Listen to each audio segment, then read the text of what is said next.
Jadi dapur seni itu berawal dari eh, usaha ayah saya sebenarnya. Dulunya itu bapak hobi tanaman hias, bikin pot tanaman hias. Eh, saya kira-kira umur SD kelas 3 lah, SD kelas 3. Kemudian karena memang sejak kecil itu bergelut dengan ini ya, mengetahui kegiatan bapak, bikin pot, merawat tanaman hias, berjualan, sehingga menjadikan mindset saya itu senang untuk di dunia yang berkecimpung dengan kesenian itu. Nah, terus kemudian setelah lulus SMP, saya meneruskan lagi sekolah di Jepara. Di Jepara itu di Semik, yang kebetulan itu jurusannya itu kriya kayu. Jadi sebenarnya berbeda, tapi di sini ada semacam apa ya? Istilahnya dasar seninya ada. Nah, kemudian saya tekuni merancang mebel, tetap ketika pulang di rumah bikin pot, merawat tanaman hias punya bapak. Nah, setelah kemudian lulus dari Semik, karena saya sudah berbekal dengan ilmu desain di kayu, kebetulan di Semik diajarkan juga melukis, bikin relief dari kayu, sampai mendesain interior, artinya ruangan, mebel dan apa-apa. Otomatis ketika interior itu semua elemen masuk, lukisan, mebelnya, hiasan-hiasan yang di luar mebel itu ada semua. Nah, setelah saya lulus, alhamdulillah ya nilai nggak begitu bagus ya, tapi di di karyanya ini cukup apa ya, bisa dibanggakan. Jadi kebetulan ketika saya lulus Semik itu ada lowongan pekerjaan pertama di Semik itu diberikan ke saya, karena si dari bapak guru saya ini ternyata merespon saya ketika saya belajar. Saya disuruh untuk bekerja di perusahaan asing milik orang Taiwan itu sekitar tahun 98 itu, suruh, kamu mau kerja nggak? Apa kamu meneruskan kuliah? Nah, kemudian saya bilang, wah kayaknya nggak kuliah pak, kerja. Oke, terus saya masuk ke perusahaan asing Taiwan di Jepara. Itu saya sebagai desainer mebel. Kemudian sampai sekian waktu yang cukup, 1 tahun lebih lah saya digembleng di masalah ilmu desain mebel, yang memang di sini didik ukuran dan artistik. Nah, setelah itu barulah ada kerentek. Setelah 1 tahun berjalan lebih, ada kerentek bahwa saya harus belajar lagi, karena saya nggak kuliah, saya harus ambil keberanian untuk meneruskan sambil bekerja. Nah, disinilah saya akhirnya kata dapur seni itu tadi tersirat lagi. Oh, saya harus berkembang lagi di dunia keseni dengan nama dapur seni. Tidak apalah, karena ini memang kebanggaan saya sejak kecil. Saya akan meneruskan visi misinya dapur seni di ruang seni, produk seni. Nah, disitulah saya belajar hampir kira-kira 8 tahun lamanya saya belajar tentang materi seni rupa, meliputi mebel, saya permatang, patung kayu, patung semen saya belajar lebih matang lagi, lukisan yang di sini ini ada patung-patung ini juga, lukisan-lukisan ini saya tekuni memang sejak tahun setelah saya bekerja 2 tahun, berarti di tahun 2000 sampai hari ini saya tetap belajar tentang keseni rupaan. Alhamdulillah ada beberapa materi seni rupa yang memang saya pelajari dengan tekun, sehingga bisa menjadi ini istilahnya pendapatan untuk ekonomi saya. Alhamdulillah sekarang bisa bikin rumah sendiri artinya mandiri, juga bisa berkembang keseniannya dengan bagus. Saya juga ada visi sosial, yaitu di dapur seni membimbing pemuda-pemuda dimanapun atau membantu kerja seni budaya di desa-desa manapun. Alhamdulillah di situ banyak yang merespon, karena memang kita dulu bersama tim juga di komunitas Jepara itu namanya Gun Rembulan. Ada tim-tim yang lain seperti teater juga ada. Kita bekerja di kesenian. Tapi saya pribadi memang menekuni di seni rupa, yang di sini saya memang harus menghasilkan uang untuk kehidupan saya dan aktivitas saya.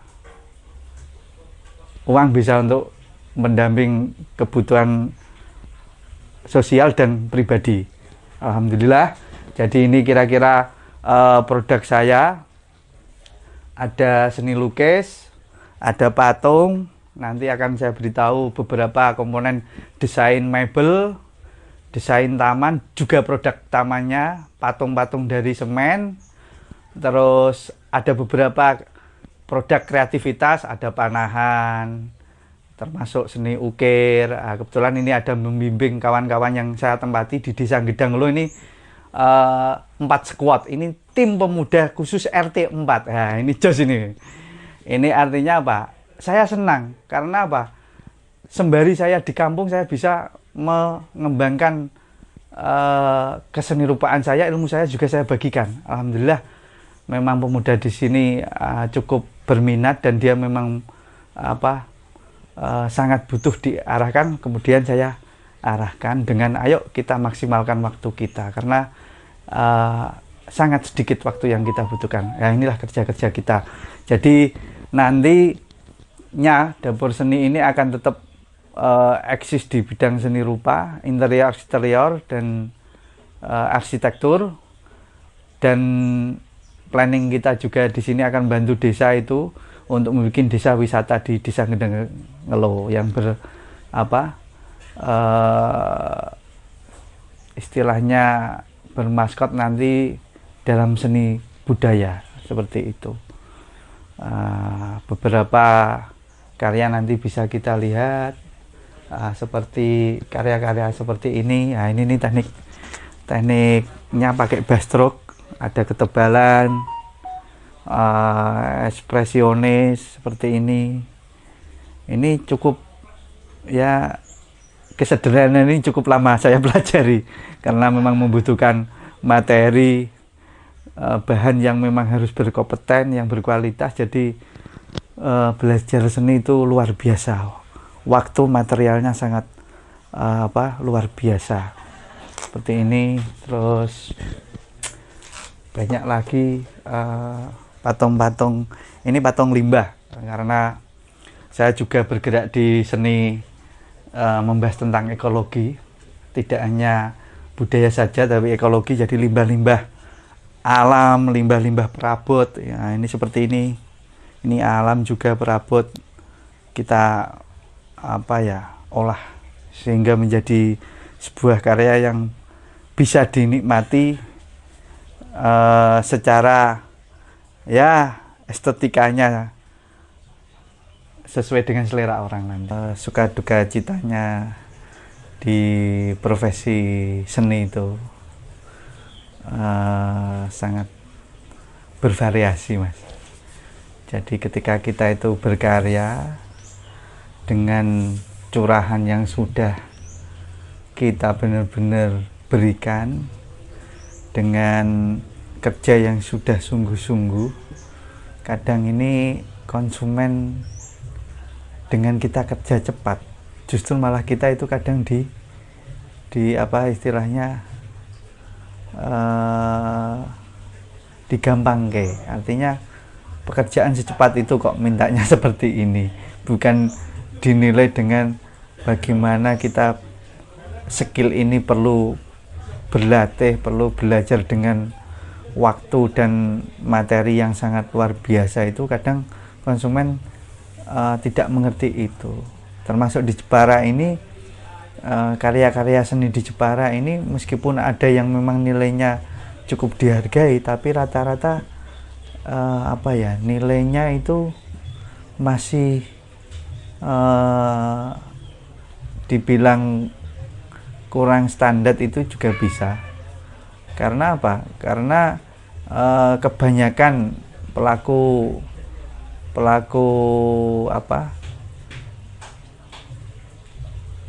penggiat seni ini yang berkarya-karya seperti ini itu kadang nilainya di bawah standar sesuai pengkaryaannya. Itu ada ketika harus dalam sekian hari ini patung ini harus jadi, tapi nilai itu tidak seimbang. Nilainya seperti kayak orang sehari itu 50.000, ya sudah, misalnya patung ini selesai 1 hari ya cuma 50.000, padahal nggak tahu ini seperti apa prosesinya, jejaknya seperti apa, dari benda mulai mentahan kayu, istilahnya log itu sampai dibahat itu. Dan bagi saya sendiri itu sudah biasa. Misalnya ada sebuah proyek itu biasanya konsumen ini nakal sering sekali. Jadinya kita harus tahu dulu kita ketemu konsumen seperti apa, kita ketemu dengan siapa. Ini yang harus kita perhatikan dulu sebelum kita memang benar-benar mendapatkan order itu. Dan kita juga nantinya kalau istilahnya melayani konsumen ya juga harus sesuai apa yang dia inginkan. Ketika itu tidak sesuai ya memang kita tidak akan mungkin mendapatkan hasil, meskipun kita sudah jerih payah apapun itu, kalau tidak sesuai yang mereka inginkan ya kita memang nol hasilnya, nol, tidak ada apa-apa. Tapi kadang kita sudah kerja keras, karya bagus, waktu tepat waktu, kadang konsumen ada yang nakal, ada. Kalau kita tetap digigih kerja di masalah untuk kualitas produk, insya Allah kualitas itulah yang akan membawa kita selalu untuk mendapatkan kesuksesan. Termasuk tim juga penting. Alhamdulillah tim, meskipun saya ini menaungi banyak tim, artinya tukang kayu iya, tukang batu iya, tukang pahat iya, itu yang penting kita kompak sama transparansi. Artinya misalnya kita harian atau borongan jelas, seperti itu, jelas. Alhamdulillah karya saya ini juga sudah hampir dari Sabang sampai Merauke, sudah dinikmati orang-orang yang cukup berkompeten di bidangnya. Ada pernah juga saya mengerjakan di tahun 2000 2001 itu kita juga mendesain di ruangan gedung MPR itu piala citranya itu untuk dekorasi itu dari fiber itu, sama teman-teman juga kesenian, teman-teman seni rupa itu di Semarang waktu itu di Balai Kota itu tahun 2013. Nah, ini bikin launching artistik piala citra.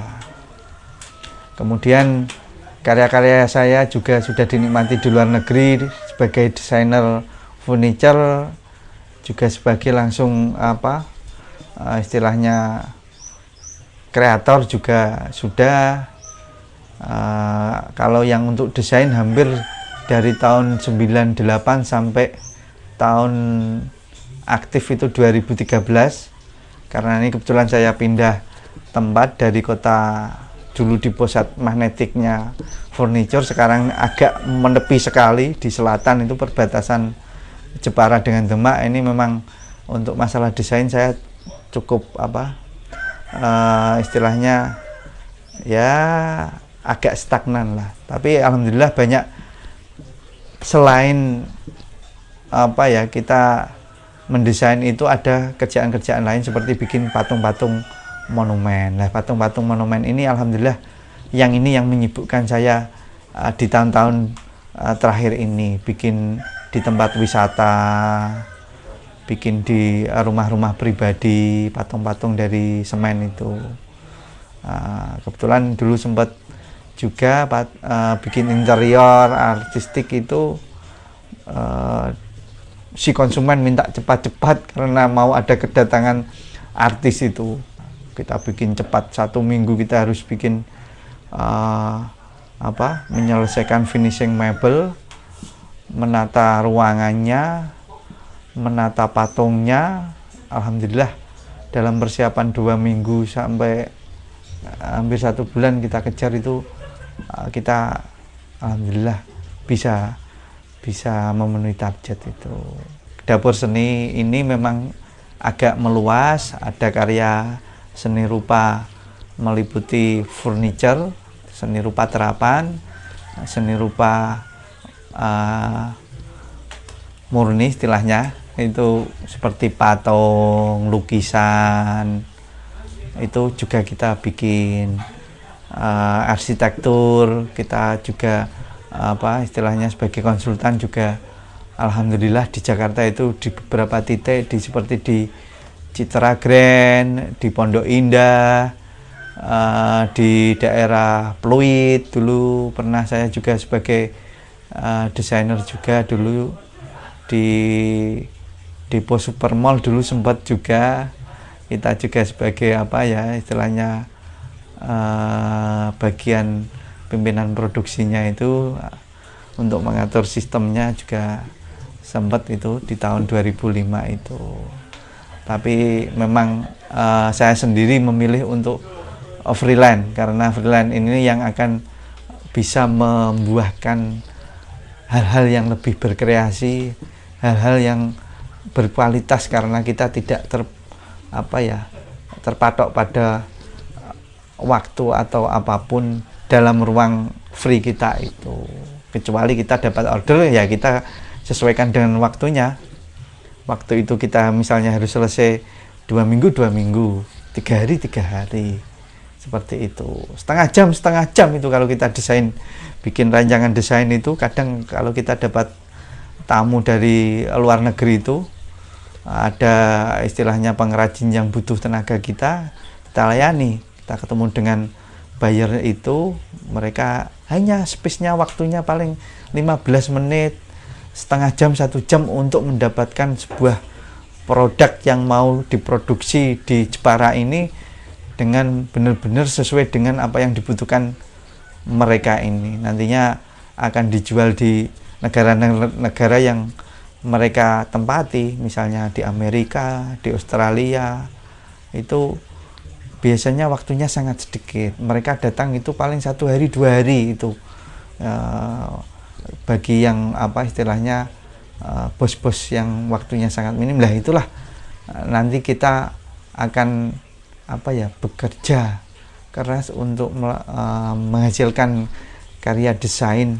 Karena ini di bidang furniture yang sudah kita geluti memang cukup lama, dan seni furniturnya itu enggak, artinya kan untuk produksi massal, jadinya kurang lebih tinggal variasi dan istilahnya keindahan furniture itu sendiri sesuai kebutuhan mereka. Kita kejar itu. Setengah jam jadi, 15 menit jadi, 15 menit jadi. Meskipun kekuatan desain manualnya ini harus dengan waktu yang terbatas itu, kita harus mendapatkan hasil yang indah, hasil yang memuaskan untuk konsumen. Alhamdulillah dapur seni ini sudah bergerak dari tahun, berarti saya itu mulai freelance itu tahun 2000 sampai tahun 2020. 20 tahun saya bekerja di bidang kesenian, dari meliputi material kayu, material cor beton bangunan itu, material fiber. Tapi saya lebih banyak di kayu dan fiber, di interior eksterior dan tata ruang ini rumah dan gedung-gedung itu. Perkantoran pun kita sering bikin juga. Sempat di Palembang, di Batu Raja itu mendesainkan desain untuk ruang sidangnya itu, DPR Batu Raja itu waktu itu. Alhamdulillah lumayan, artinya kita selesai sesuai yang beliau inginkan, itu yang dari istilahnya dutanya di Batu Raja di Palembang. Bikin patung di Irian Jaya itu terakhir tahun 2012 2013 akhir itu 2 bulan di sana kita mendapatkan order bikin patung dari semen itu kira-kira selesai sekitar 3 patung dari dari semen. Kita membawa 1 pasang tukang, 2 ahli seni patung dengan ukuran ya standar, misalnya harimau ukuran standar harimau, orang standar orang. Kita ya sesuai dengan nilainya juga, artinya kalau nilainya itu misalnya 1 patung sekian juta, ya kita sesuaikan dengan nilai itu, sesuai dengan eksterior atau interior yang ada waktu di sana. Jadi biar nanti balancingnya ada, kontaknya itu akan berkeseimbangan antara bangunan dengan karya seni kita, itu patung nantinya itu. Kurang lebih seperti itu. Jadi untuk kualitas, untuk artistik, dapur seni bisa dipercaya. Dapur seni bisa untuk diandalkan untuk masalah produk furniture, patung, untuk konsultasi masalah interior, eksterior, dan arsitektur. Sekali lagi, kita akan jaga mutu dan kualitas serta waktu yang sangat istilahnya tepat gitu.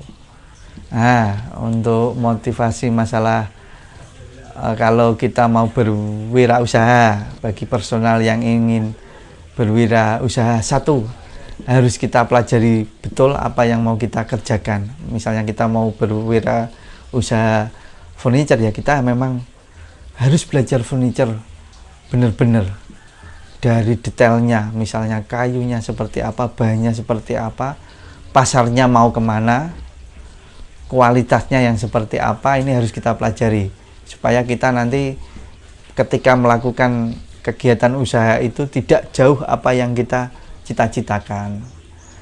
Kalau dibilang kita ini istilahnya bangkrut, tidak akan mungkin bangkrut.